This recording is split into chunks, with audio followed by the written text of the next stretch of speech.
আসসালামু আলাইকুম, কেমন আছেন গাইস? আজকে রেসিপি লই আইলাম। পেঁয়াজ জাল করিয়ে লাইতে আছি, কাজু বাদাম দেওয়া হয়েছে।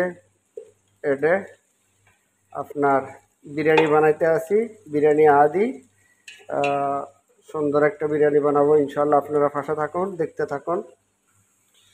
আদা রসুন বাটা দিতে আছি, আদা রসুন বাটা দিবেন 2 চামচ,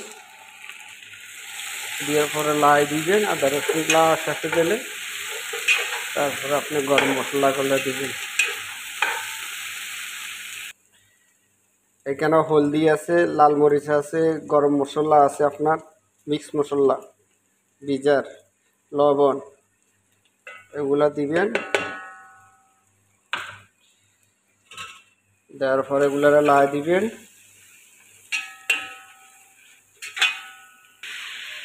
লাই দেওয়ার পরে দিয়ে সস দিবেন। পুরানো আদা, আমি এটা আগে একবার ব্যবহার করছি, অর্ধেক আর অর্ধেক আছে। সুন্দর করে লাই দিবেন সসটারে। টমাটো এটা টমাটোর সস। সসটা লাওয়ার পরে এরকম লাই দেওয়ার পরে দিবেন রোগ, পরিমাণ মতো রোগ দিবেন। দই আর এই দই দিবেন।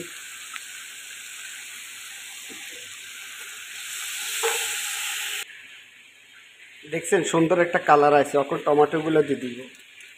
এইখানে ছোটো ছোটো 4টা টমেটো, যেহেতু আমার 3টা মোরগ, 3টা মোরগের বিরিয়ানি, এই কারণে 3.5টা মোরগের বিরিয়ানি, এই কারণে মানে সেই হিসাবে আমার ইয়েটা লাগবে না, হাসুয়াটা লাগবে, মানে সালুনাটা,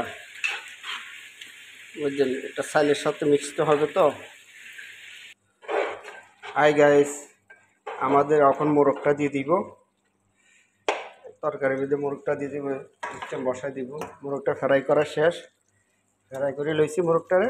এখন মোরগটা বসাই দিতে আসি। সুন্দর করে মোরগটা বসাই দিছি। আগুনটা কি কমাই দিছি, স্লো করে দিছি আগুনটারে। আর মোরগটা বসাই দিছি। কেরম হবে পুরো ভিডিও দেখবেন, তারপরে শেয়ার কমেন্ট করবেন। চালটা হয়ে গেছে আমাদের। এখন আমরা তৈরি করে হেলাবো সব কিছু। শেষ পর্যন্ত দিয়ে দিলাম আপনি হাসুয়াগুলা, মানে বিরিয়ানি যেটা মোটে, সেটা উঠে লেছি, লই উঠে রাখছি। আর ইনশাল্লাহ অবশেষে পেঁয়াজ ভেজা দিয়ে দিলাম উপরে দিই, দরিনা দিয়ে দিছি, কচুবাড়া দিয়ে দিছি। আন্ডা ফাইলে লেবু ব্যবহার করেন। অবশেষে ঘি দিয়ে দিলাম, এখানে উপরে দিয়ে ঘি দিয়ে দিলাম। ঘি, এটা জিদ্দা বলা আরবিতে। হয়ে গেল বিরিয়ানি আমাদের। কিরকম হয়েছে বলবেন কমেন্টে, অবশ্যই বলবেন কমেন্টে।